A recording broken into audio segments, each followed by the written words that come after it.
Good morning. We'll start the Safety Committee meeting. We have one public speaker. Do we know who that is? Because Michael Vesio. Michael?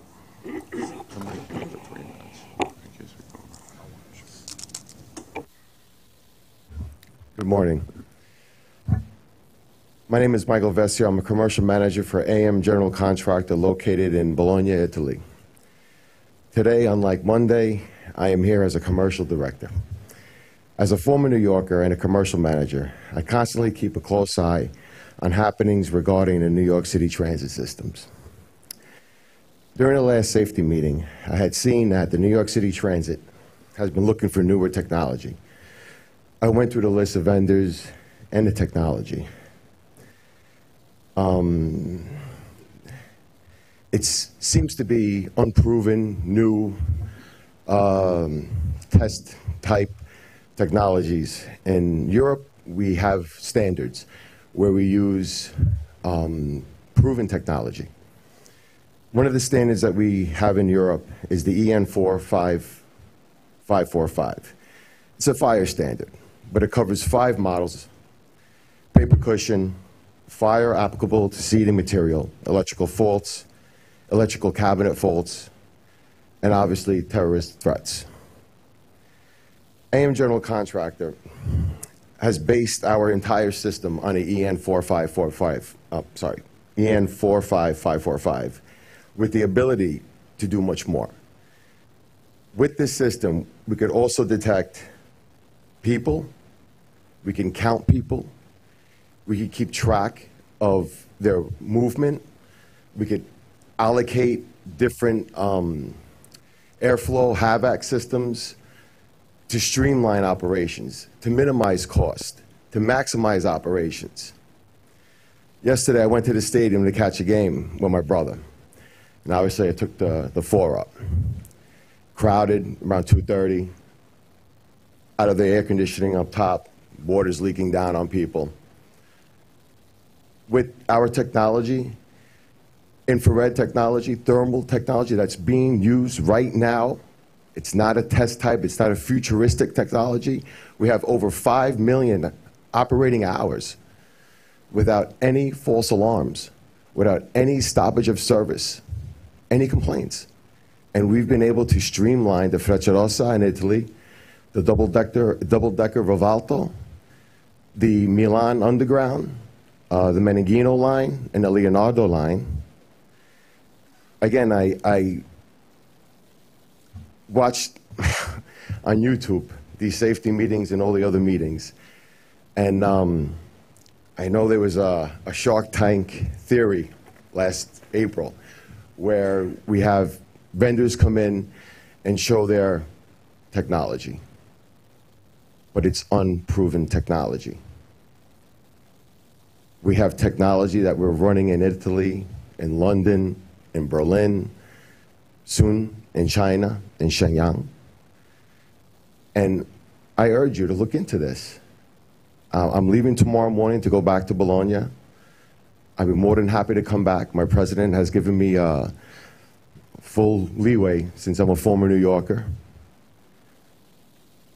As I said on Monday, I ask just for a simple 20-minute meeting, just to go over some of the things that our system can do, the similarities or the problems that you're having here, that we have in Italy, that we have in Berlin, we have everywhere. But we're able to minimize the disruption of service. Trains are going to be late. They're always going to be late. They're late everywhere. And I know every month people complain about the lateness of the trains.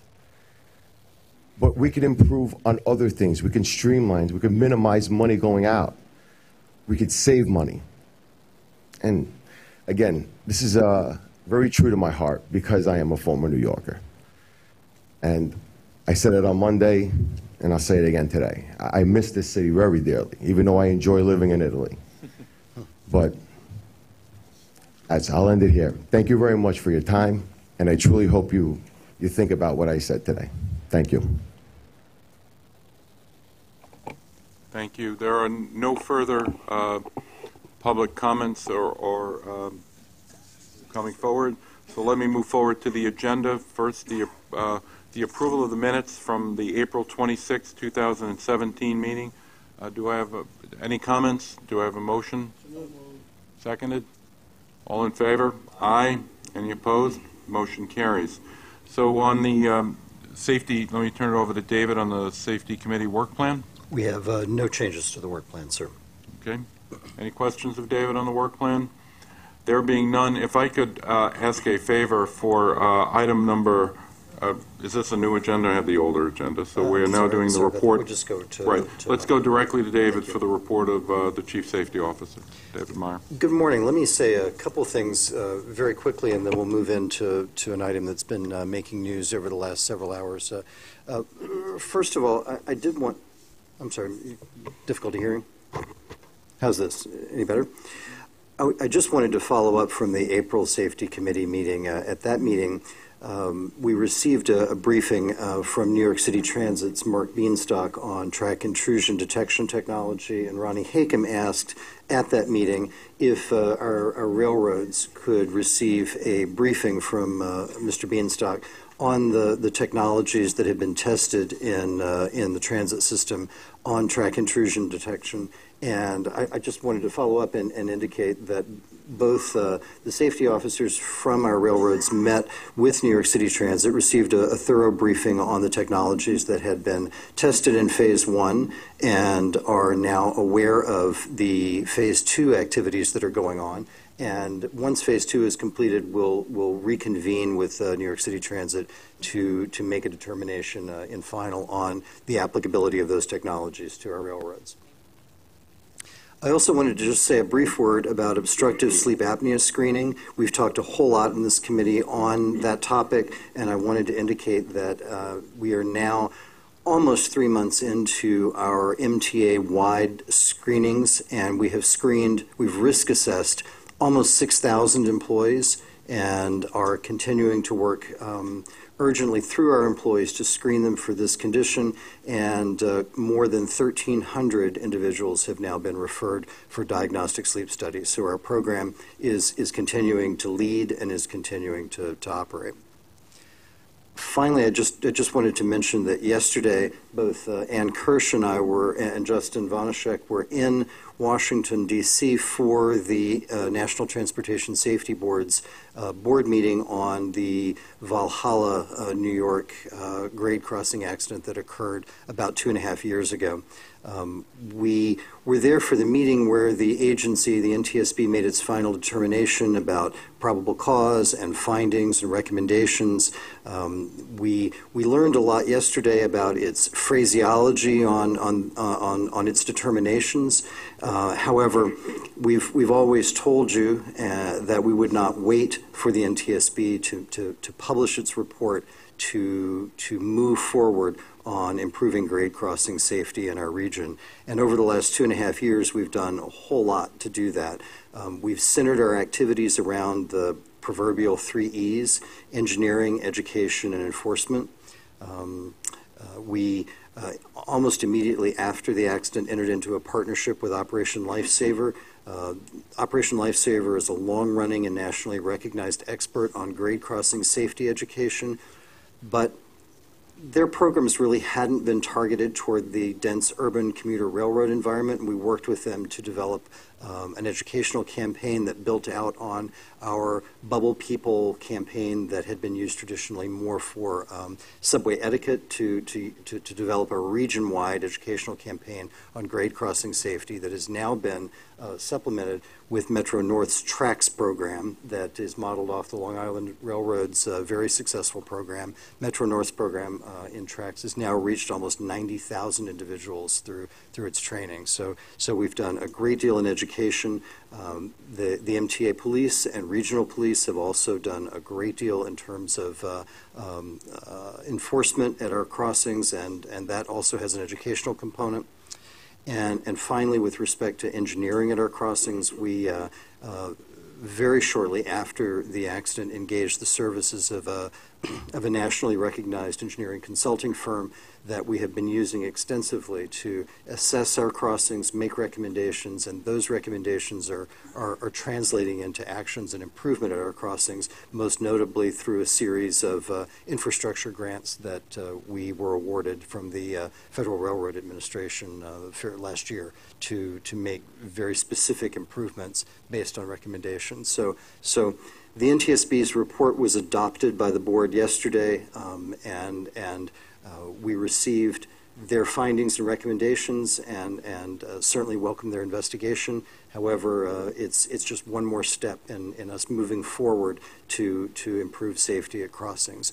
One of the recommendations we received yesterday, we along with a number of railroads around the country that have third rail power near roadways, is to conduct a risk assessment of that third rail system and to determine if it can be made safer. And we welcome that recommendation and will accomplish that risk assessment. So there's lots more that could be talked about, but maybe I'll just look to see if the committee has any questions. Any questions? Commissioner Pally? On the third rail issue, having not read the report nor the recommendations other than what I read in the paper so far, I don't know how detailed they went into that issue, but in the report that I saw in the paper, they did indicate that Metro North has a unique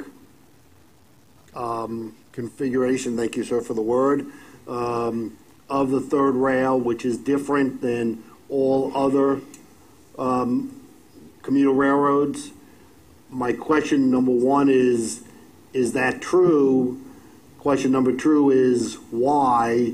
And question number three is, did the NTSB indicate that there are technology solutions, assuming there's a problem, technology aspects that could make it safer, or that we should look to see if there are technology aspects to make it safer? Because those are two different statements. Exactly, and it's that latter point. The NTSB yesterday did not indicate that Metro North's third rail system was unique in some way.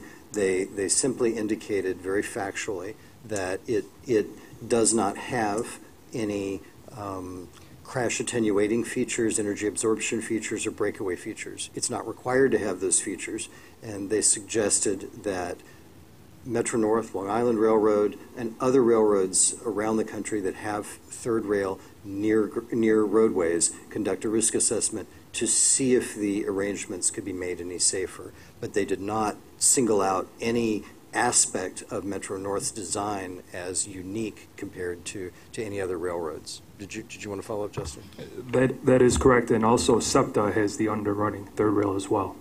So there's two of us in the country right now. So, but they did not, as I said, I'm just insinuating from the comments, they did not say that, or let me ask the question this way. I'll ask the question this way. Did they say that there was something that could be done that we did not do? Or did they say you should look to see if there are things that could be done, notwithstanding the fact that they don't exist at the moment? Exactly that latter characterization. They asked us to look, to assess the risks and see if we can make improvements. With respect to the underrunning or overrunning third rail, one of the investigators was asked during the public meeting yesterday in Washington if the underrunning nature of Metro North's third rail was a factor in the accident, and he indicated that he did not believe it was. So underrunning or not underrunning is not an issue that was of concern for the NTSB investigation. It's simply the proximity of electrified rail near roadways that they asked us to assess the risks of and see if there are opportunities for safety improvement. Okay. And I should mention, too, that the NTSB has published the NTSB report is not actually public yet, but they've published a synopsis of their findings, probable cause determination, and recommendations, and we'll email it to board members after the meeting. Thank you. Commissioner Zuckerman? Thank you, sir. This morning in the Journal News, a report was issued that the town supervisor of Mount Pleasant we need to petition the MTA to be able to close Commerce Street. One, is that the case, that they actually need our permission to close Commerce Street's grade crossing? And two, what are we thinking about that? Our assent to close a crossing is helpful, but the process is that the town would need to petition the Department of Transportation, New York State Department of Transportation, and we've indicated that we would be supportive in closure. But our permission is not necessary. No, I don't think that legally our permission is necessary, No. but our concurrence with their desire is helpful to them. Right. It would expedite it at the State Department of Transportation. Yes. I'd ask we support that if we can, please. And we do. We will. Yeah, I guess I'll ask you one of the engineering questions, and by way of personal introduction, I'm a machinist, and all machinists are frustrated engineers who couldn't do calculus. But where exactly are you in the? I mean, you did say the NTSB is looking at the configuration of the third rail, but where is your engineering consultant with that? Is he also tasked with coming up with a gizmo fix for this particular fairly unique? I mean, SEPTA's got it too, but it's not. And when it snows and Metro North runs better than Long Island, people took credit for what a great configuration it was. Now you turn around with one freak accident, and hopefully one freak accident in 100 years, and now it looks like a suspicious safety flaw. So, and again, But where's the study at? Is it NTSB or the engineering consultant? So the NTSB has completed its investigation as of yesterday, and they're not going to do any further. At least I don't expect them to do any further engineering analysis. And much as SEPTA, like Metro North, has the underrunning third rail, the NTSB was very explicit yesterday in suggesting that underrunning third rail was not a safety concern for them in the investigation. It's simply the proximity of non-frangible, non-breakaway third rail in proximity to a roadway. And they asked railroads that have grade crossings and third rail in close proximity to those grade crossings to do their own risk assessments to study the extent to which we can make safety improvements. This recommendation just came out yesterday, and so I haven't had the opportunity to review it with everyone around this table, but we have a number of thoughts about how we can move forward. We're supportive of the recommendation, and we have had some discussions about how we can task appropriate consultants to help us get to the other side of it. We welcome the recommendation, and we think we can work against it. As a fallback, drill a bunch of quarter-inch holes 10 feet into the... I think that would be work for a machinist union. That's a jurisdiction issue. Thank you, Commissioner Brown. Yes. Pursuant to this whole discussion, is there a standard distance between where the third rail ends prior to a grade crossing and then it resumes on the other side? Is that similar on Long Island and Metro North in our realm? I think the main determinant in tolerable distances between electrified rail is the power consumption needs and the number of collector shoes on a train set. I don't believe that there are any federal or other standards for that arrangement at crossings. So it has something to do with the length of the train that's running and how many contact shoes are hitting the third rail? Right, just to provide sufficient power to the train and just mention in order to me, to be able to coast across that when they're not in contact. correct, and just said that there are not FRA standards. So the underrunning versus the Long Island's method of collecting electricity by running on the top had nothing to do with the derailment. That's basically. exactly right. No, nothing to do with the derailment. The commentary was about what happened as a result of the accident and how the third rail exacerbated the situation with others. Right. The actual accident sequence did not involve a derailment, but what it did involve was an uptake of the third rail into the rail car, and the NTSB determined that contributed to the severity. In other words, the number of injuries and fatalities. And that will be the focus of the risk assessment. Right. Yes. I think you realize we're pushing you on this because it's been reported differently than what you've said here. I'm assuming that over the next 30 days or so, you'll come up with a plan on how to proceed with that risk assessment. And I think everybody on the safety committee and certainly everybody in Metro North would appreciate you getting information to us. We don't have a meeting coming up next month, but we'd like to know the resolution to this. Absolutely. Sure, Thank we'd be you. happy to do that. Okay. Are there any further questions on the safety, on the Chief Safety Officer's report? Okay. There being none, if we could, we're going to take the safety metrics and make it part of number 7 with your permission, and we'll now go to the Family Safety and Health Magazine presentation.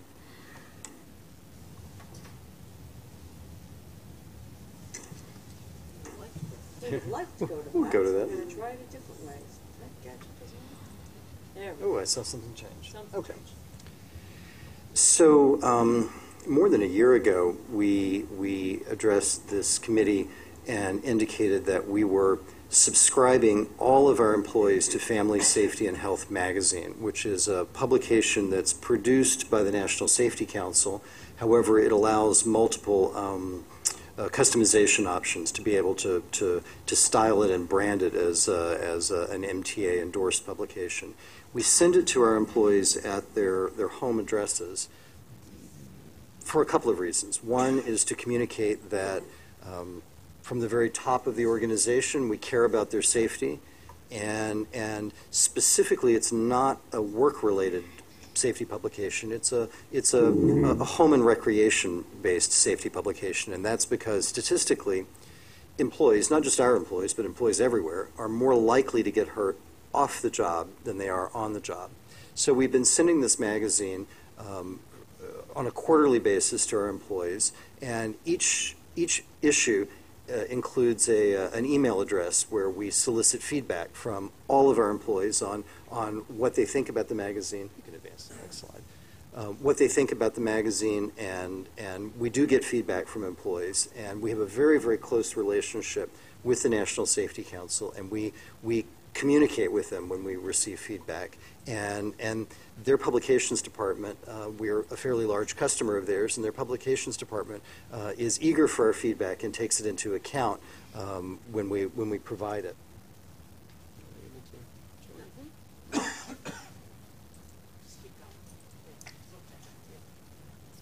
We used the magazine very early on to provide a personal safety message from then Chairman and CEO Tom Prendergast when we started it. Very recently, we included comments on the importance of safety that were authored by Interim Executive Director Ronnie Hakem. And kind of what I wanted to communicate to you, I don't know if I'll be able to show it to you, but what I wanted to communicate is that New York City Transit's Paul Floranges had a phenomenal idea a couple of months ago. Increasingly, New York City Transit, other MTA agencies, and employers across the country use back office screens to communicate with employees so that when you're in a break room or lunchroom or other kinds of employee-only facilities, you see messages. They may remind you of the safety rule of the day. They may remind you of rules, procedures, and honestly, just to be informative, they also provide sports information and headlines. I think we do. We have a picture now of what New York City Transit's FYI network looks like. It's a fairly new initiative, and Transit is rolling out this employee screens project to provide information to communicate directly with employees when they're in these back office spaces. And Paul Floranges' idea was, could we create some screens that would mirror the content in Family Safety and Health magazine to sort of provide an opportunity to remind employees what the content is of that seasonal magazine. And so we passed that along to the publications director at the National Safety Council. She was thrilled with the idea, and starting with the current issue of the magazine, as a value add, not just to us, but to all of their customers, they are producing screen-ready content.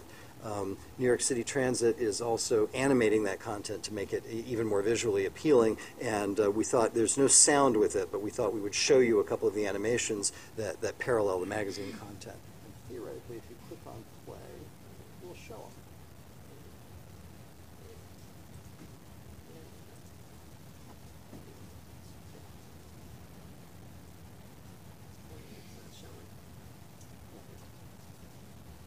What's going here? I see it. I know.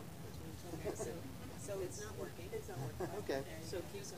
So we may not be able to show you the content, which is unfortunate, but if you saw the magazine, you see content on family road trips during the summer, on a whole variety of topics, and what the Safety Council has done is produced really bulletized but visually appealing messages that we can display to our employees, and Transit has really added value to that by making super snappy animations that I can see here, but I can't show you. This is a national magazine? Yes, yes. So the issue that MTA employees receive, they're looking at national safety issues and issues affecting transit systems throughout the country. They're looking at issues that affect people off the job. So it's seasonal content. In the summertime, the magazine publishes material on preventing heat stress injuries, keeping safe while you're visiting national parks, a whole lot of content that's relevant to just what you and your family may be doing seasonally. As I'm sure the MTA family is one of the largest, if not the largest, subscriber to this, do they allow you to put in? When you open the magazine, there will be a message from senior leadership that is specific to the MTA. Oh, okay. And what we've been doing traditionally with that is we've been alternating. So each of the safety leads from across the MTA has an opportunity on a rotating basis to author an article. This summer issue, inside that front cover is a message from Eric Osnes of MTA Bridges and Tunnels, quarterly.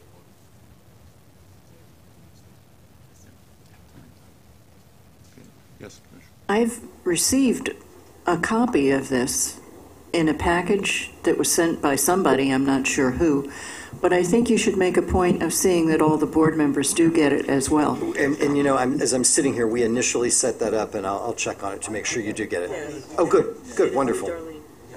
I'll make sure Wonderful. Darlene gets it to everyone. Okay. If they're All ready, right. we can move on. Let's go to item 7, the safety assurance review. So in keeping with our work plan and our practices twice a year, normally I say that the safety metrics that we publish in the safety book are repeated from the Monday committee meetings. Twice a year we do a little bit of a deep dive into them. We're still kind of titrating to figure out exactly what's the right way to do that. But this month, what we thought we would do is kind of move down the table and ask the safety leads from the organizations, the MTA agencies, to kind of report out on their metrics and also maybe tell you a couple of things about what's going on at their agencies with respect to safety. So Metro North is randomly first on the list, so maybe I'll pass it off to Justin. Okay. Good morning. As discussed at Monday's committee meeting, the employee lost time injury rate is trending upwards. Most of these are attributed to slip, trip, and fall and overexertion. As I mentioned, we are targeting training for our new employees and supervisors as well as situational awareness. About a year ago, we rolled out our new employee safety orientation. This took the training from 30 minutes to about 1 full day, and so far we've trained over 1,000 employees in that. We're also in the process of rolling out supervising for safety for all supervisors and managers. This will be a full day of training to teach employees how to manage safely, observe unsafe work behaviors, and be safety leaders. To help address situational awareness, we have instituted a communication process which allows us to share information with our new employees on safety issues. And we are also in the process of developing a new safety rule book which will be rolled out by year end. And finally, I'd like to provide you an update on C3RS. So far this year, we have received nearly 400 reports bringing the total since inception to over 1,700. There have been 11 corrective actions implemented and 8 are in development. We have discussed many of these at previous meetings, but I would like to point out that 3 of the corrective actions are regarding situational awareness. So not only are we seeing this on the injury side, but also on the C3Rs program. This is a positive sign as all of our safety programs are beginning to align and see consistent trends across the railroad. The 3 corrective actions include an additional training program for our engineers, a peer-to-peer training program, and a situational awareness campaign. This concludes the report. I'm happy to answer any questions. Yes, Commissioner Zuckerman. Thank you, sir. When is our next C3RS discussion that we're going to have in there to protect confidentiality, so we have a better sense of what are the issues that are being raised? We could do that in September. I'd like to make it a more programmatic basis as opposed to me asking for them. Given that we've removed it from the discussion here for purposes of confidentiality, I think our quid pro quo was that we were going to, on a periodic program basis, have a discussion in there. So I just want to make sure that's top of mind for us, given that that is our primary thing coming out of Spite and Dival. That is what we're trying to do to keep awareness on. And with all due respect to labor, to ensure that it's protected, we've agreed to do it in private sessions. So again, I'd like to make sure that's programmatic and therefore planned. I could get with Lori and we could come up with a schedule. Thank you. And Yes. Well, you know, I could ask this question at any point, and really at any one of the agencies, really. But and I was just, because I was only familiar with the Metro North stuff, the customer injury rate per million encounters. I mean, I'll always like to point out how much safer it is to take the railroad than it is to drive. But at the bridges and tunnels, you got, I mean, I was concerned because or interested rather, that the Metro North customer injury rate is like 1 per million miles or something, million customers. And Long Island is 3 per. I mean, and then I was curious as to why the distinction would be, but then, you know, I noticed that also the Long Island is more compatible with what the subway conditions and numbers are. Why is Metro North doing better on that aspect? And then it really comes down to, why are the bridges and tunnels so terrible? Bridges and tunnels is 800% higher than Metro North injury rate. So speaking for Metro North, our forces work diligently to address all the safety concerns we may have for our customers. We're out there constantly inspecting our stations. Whenever there's an issue, our MW forces correct it immediately. So the hazards for our customers are minimal to a certain extent. So if you go on some other systems, you'll see tactile bowing, holes in the concrete, things of that nature. When you're on our system, you don't see that. We're constantly on top of this. We've also had some positive weather over the past year or so, which has helped with some of the slip, trips, and falls and things that our customers typically see. And maybe in the interest of time, as we move forward, each of the safety leads can kind of speak to your issue. So next would be Lori from Long Island Railroad, Lori Ebbinghausen. Good morning. So our safety report that we had reported on Monday is appearing in your safety book on page 10. Our customer injury rate continues to be lower than it had been in the previous 2 periods. We're at 2.99 per million customers. And just to touch on Commissioner Brown's concerns, we found at Long Island Railroad our biggest challenge continues to be Penn Station. As you can imagine, our largest volume of customers go through Penn Station, and there's a cross-section of customers, New York City Transit, Amtrak, New Jersey Transit. In doing our analyses, we determined at Penn Station that, as you can imagine, this spans both customer and employees. The one activity that everybody mostly engages in is walking. And as a result of that activity, our biggest source of injury is slips, trips, and falls. So we have partnered with the other agencies in Penn Station to twice a year. We developed a special safety campaign focused on the different conditions and actions and behaviors, and a large part of it is the behaviors of the folks that are traversing through Penn Station, to do focused outreach to encourage people to travel safely together, and that's kind of the tagline. And there's Bubble People animations, there's helpful tools that customers can use to traverse through the station. So when we look at our system is essentially has the same types of hazards that other systems have, but there are unique challenges that are presented in Penn Station just through the volume and the concentration of folks and the different customers that go through there for a variety of reasons. So we're really targeting our efforts at that location, and we've had success there. We have seen a reduction in injuries, but it's a constant challenge to continue to drive those numbers down. But we try to make sure that what we're doing is data-driven and focused, that we're not just taking a shotgun approach. And we'll continue to do that because that really, for us, is the most valuable approach to targeting those issues. I would agree with what you said 100%. We all know Penn Station. But the question is on most of those slip, trip, and falls, on the platforms, getting to the platforms, going down the stairs, or on the main concourse itself? The majority of them are on the main concourse themselves. It's just folks, and you've seen the cross, the boards there, and everybody's people going get everywhere. Yeah, exactly. Yes. The flow, unfortunately, is somewhat challenging for folks there as well. So that contributes between the luggage and people spilling things. Again, a lot of it is customer behavior. So. Well, and I think the other aspect of it, and we've had this conversation before, is because of the nature of Penn Station, the train often gets to the platform just a few minutes before the train is supposed to leave. And that, of course, causes anxiety. I'd come up with a better word if I could come up with one, but anxiety will do the job at the moment, which causes people to move in ways they might not otherwise move if they knew the train was there 15 minutes before the train was going to leave, as opposed to sometime the train is there 3 minutes before the train is going to leave. And that causes, for those of us who go through Penn, it causes a variety of activities that are somewhat unusual, especially when you include the number of people, the luggage, the other stuff that goes with it.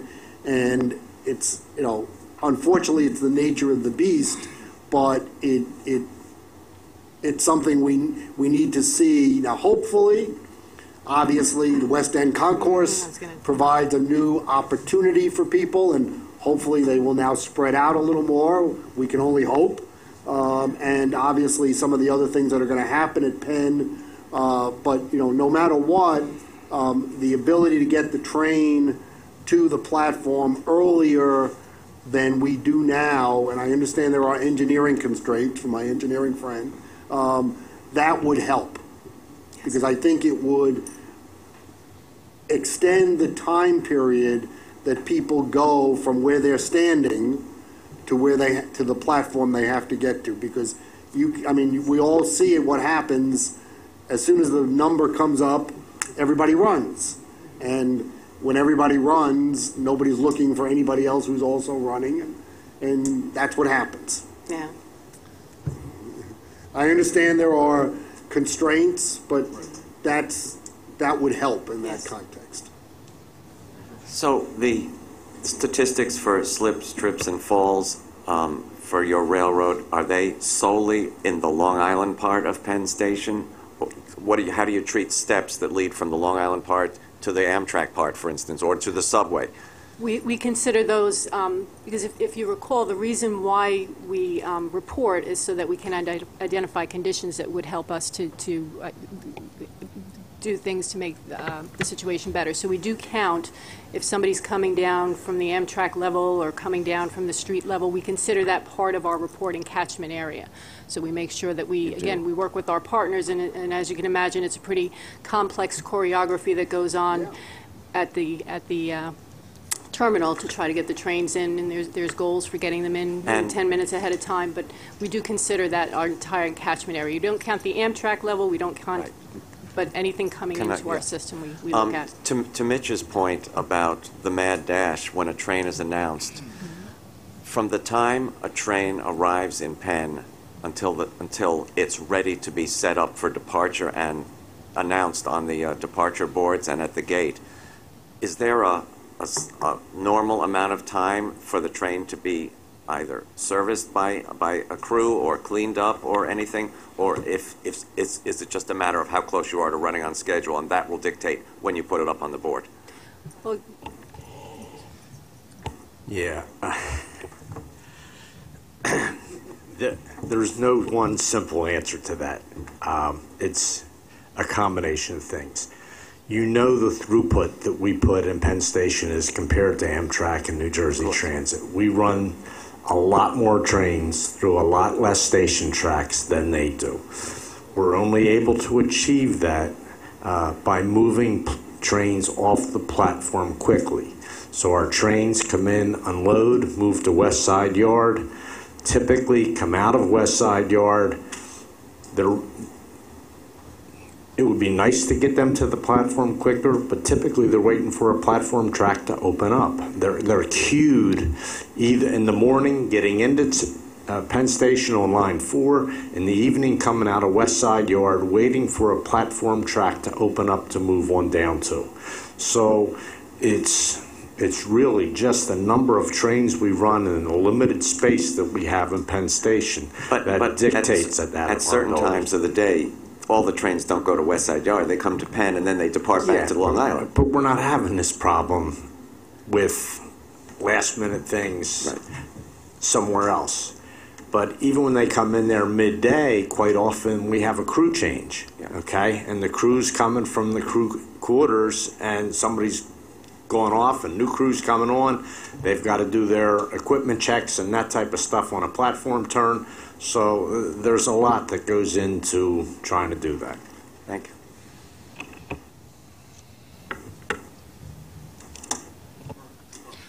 you. Sorry, John. There is a phenomenon I don't understand. At Penn, you have a number of people with the rollerboards that they pull along behind them, either for work or whatever, as they're going through the station. And that may account for people like me who have tripped over the rollerboard and gone flying without an airplane. What I don't understand is that doesn't seem to be the same problem at Metro North, at Grand Central. Somebody might take a look at that and see if there's an explanation. I don't know of any. The numbers at Metro North seem to be much less in terms of customer injuries coming out of Grand Central. So the facility configuration is much different at Penn Station than it is at Grand Central. Grand Central is a much more open environment, whereas Penn Station has much more narrow corridors. So again, we're trying to have a throughput of people in a much more constrained environment. So that contributes to some of the challenges navigating through Penn Station. And speaking of a constrained environment, I know we're running tight on time. With the committee's approval, we could move to Carl Hammond from New York City Transit. Good morning.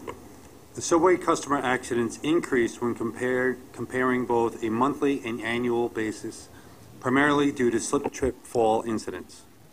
Subway fires increased when comparing a 12-month period, but decreased when comparing a monthly basis. 99.5% of fires reported for the 12-month period were of low or average severity. One of the programs in place to address the fires is the use of 2 portable vacuums that have been piloted since the end of December 2016. The units are used to assist in the cleaning of the right-of-way in station areas. Cleaning the tracks in the station areas helps prevent debris from getting pulled into the tunnels, thus reducing track fires. Use of the piloted units have proven to be successful. Through the end of May 2017, there has been a significant reduction in debris fires where the portable vacuums have been used when compared to the same period 1 year ago. In light of our initial success with the portable vacuum units, a contract to purchase 10 additional units has been approved and deliveries are expected to begin in late October this year. When analyzing bus performance on a monthly basis, all lagging indicators, bus collisions, collision injuries, and customer accidents, were down. Bus Operations has instituted several initiatives to address accidents and injuries, including the implementation of an aggressive communication strategy targeted to bus operators, covering the challenges that they face as they go from season to season, particularly when dealing with weather conditions and seasonal tourism challenges. Additionally, Bus Operations has enhanced the performance monitoring program to include leading safety indicators. Bus Operations is also focusing on training and in-service undercover rides and programs. Employee lost time accidents decrease on both a monthly and 12-month period. There are two programs I'd like to highlight today. The first are short instructional safety videos that are being produced featuring employees showing proper work techniques in some of our higher accident trend areas. These are being shown in video screens in employee facilities as shown earlier today by David Mayer. The second are the quarterly President Safety Performance meetings that are being held with subway and bus divisions that have demonstrated good employee accident performance along with divisions that require assistance. The meetings allow for good performers to share their proven techniques used to reduce employee accidents with poor performing areas. That completes our report. Thank you. Commissioner Albert. Is special attention paid to repeat offender locations for trash? I believe so, yes. There's a study that's done. It's done every 4 months, and priority is given based on what they found in that previous period. For an example, the express tracks at 34th Street and 6th Avenue for the B and the D trains are unbelievably choked with litter. Maybe it's because 34th Street's a major shopping area and there's a lot of people there, but the debris there is unreal. And every time I go there, I notice it again and again. So, you know, we don't want it to blow down south into the tunnels and everything, so. Okay, we'll take a look at that and make sure that that's on, see where that is. Commissioner Merdler. Mr. Chairman, I want to congratulate you for refocusing on the problem of people eating in the subways and dining on the subways rather than having just a bar of candy or the like. I looked back the other day and I saw that in 2011 that issue was specifically raised, and that the then chairman, your predecessor, then thought it was not a good idea and the subways were a good place for dining. All I would ask is that you take a good hard second look, as the chairman has said. This is a significant cause of accumulation of debris. I understand that people have time constraints, but pigs are pigs, and they don't belong in the subway. So,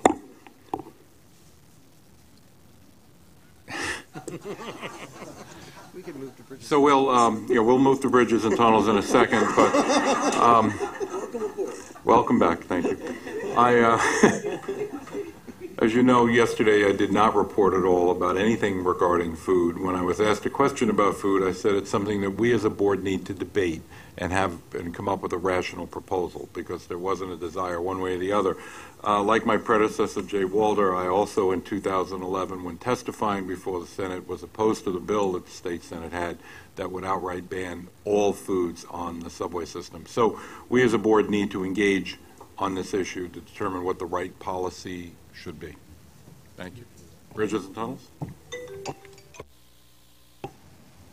This past Monday, during a committee meeting, we reported on collision trends increasing month by month, coupled with collision with injury rates remaining low in relation to this upward trend. TBTA recognizes that reversing the collision rates, despite our best efforts to analyze and implement corrective action, requires additional evaluation. As a result, we have partnered with Texas A&M Transportation Institute to determine if observed trends are consistent with national trends and to assist us with identifying potential countermeasures that may hasten this trend reversal. The TTI partnership will explore the following: evaluation of collision history data and collision rates, analyze TBTA data with respect to regional and national trends, determine whether TBTA collision increases are correlated to increases in traffic volumes. Determine if recent collisions are associated with toll activities that may be eliminated upon conversion to ORT. Identify, evaluate, and provide recommendation on potential short and long-term safety countermeasures. Study will be divided into 2 phases. Phase A will address current conditions, and Phase B will be a post-ORT evaluation. Phase A to be completed by January 2018, with an estimated completion date for Phase B of June of 2019. I'd like to address Mr. Brown's comment related to customer injuries. Our customers drive, Mr. Brown, and our injury with collision rate is low in relation to our number of collisions. Right now, we're at 1 collision with injury per million crossings. You may have been looking at our employee injury rate in relation to the number that you specified. I just wanted to clarify that. And if there are any, if you'd like an explanation on what's happening with our employee injury rate, we can, in the interest of time, we can talk offline. That ends my report. I'm always not only willing but anxious to be corrected. However, what I look at here, it says customer collision rates per bridge and tunnel customers for the year 8.16. That's what I was looking at. And you know, I'll be glad to be wrong, and I was comparing them to the yearly numbers on the railroads. I thought what you were saying, and which is, you know, also apparent from the statistic, is not every collision results in an injury. However, it's still a very concerning statistic that you're having that many collisions. And, No, oh, go ahead. You know, like I said, No, just misreading the number. just the total number of collisions, the rate is 8.16. Right. And the collision, those collisions that result in injury is 1.06. So when you were talking about customer injury, I just wanted to clarify that our customer with injury is low in relation to the total number of collisions, which is indicative of severity. That was my point. Commissioner Myrtle? Mr. Chairman, I think I speak on this issue on behalf of, or with the views of most, if not all, of the members of Bridges and Tunnels. Neil Zuckerman has been tracking for a period of many months the number of increases in collisions and showing that this is a situation which cannot continue. It is not sustainable. The public is being clearly adversely affected by it. He has also tracked the fact that there are 2, and Al Rivera has carefully pointed out, there are 2 major causes: following too closely and changing lanes in the middle of the bridge or in the middle of the tunnel. Those 2 causes are obvious. They are obvious to anybody using a bridge or a tunnel. And yet, the statistics show that the number of summonses issued for either and both of those violations has reduced. I believe the number was 40 for all of last year, 43, 44 for a whole year. This cannot continue. And while I compliment you on having the cooperative effort with Texas A&M, I think there are 3 or 4 things that can be done immediately. One, as we pointed out at the committee meeting on Monday, signs prominently displayed at the beginning of every bridge and tunnel saying, if you cross lanes during the transportation, and maybe making it a double line, if you cross lanes, you face a ticket with a fine of X. If you follow too closely, you will face a fine of X dollars. That is exactly the program that was initiated in Scotland last year with tremendously positive results. There are other like programs, but Mr. Chairman, this has been an escalation over a period of many, many months, and it's really something that we need to focus on. I will work with Bridges and Tunnels on having signage, which I agree, and also changing of lanes can't be uniform, but from my own experience, the problems coming from Long Island on the RFK Bridge, determining if you want to go to Manhattan or you want to go to the Bronx. That gets to be a lot there, but we need to do a better job of signage entering, which is the best way to get on either the bridge or the tunnels. I agree. And we'll work with the Bridges and Tunnels and their leadership with their enforcement offices as well. And if I could just mention, I'm really excited about this partnership with Texas A&M Transportation Institute. This is an internationally recognized transportation highway safety authority. It's going to give us the opportunity to really review best practices across all dimensions with respect to traffic flow on our bridges and tunnels. And it's also, we've been having a behind-the-scenes conversation about whether or not we are reporting the right metrics to you on collisions and injury rates, and it'll give us a real opportunity to assess that. So we are running very tight on time, but I don't want to disallow Peter Kohner from Capital Construction. Good morning. I'll be brief. MTA Capital Construction adapted lagging to leading indicator strategy in 2014 that has yielded some very good results for us. We publish a safety statistics book on an annual basis. 2016 will be available by end of August. And what we're showing is that there is a steady decrease in accidents and incidents on our sites due to a vigilance by our safety teams, both contractor and construction management in partnership with OSIP.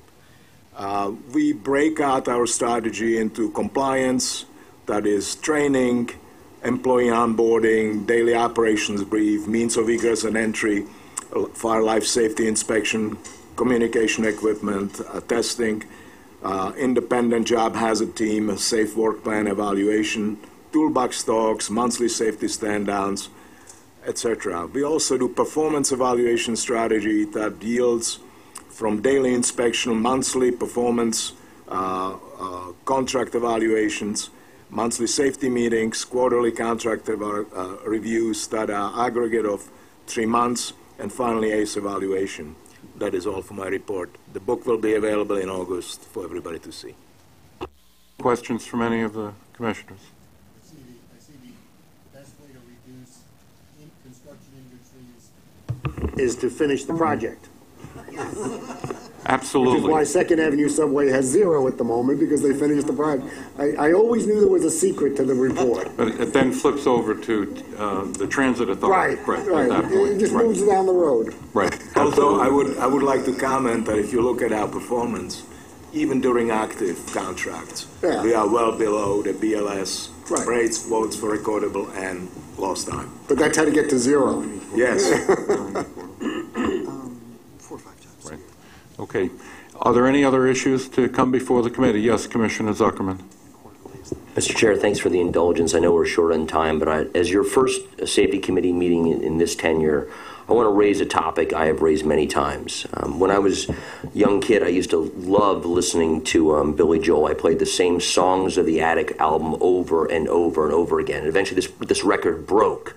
And so like a broken record, I'm going to raise the same issue I've raised many times. And I ask you to help me get some attention to it, which is the following.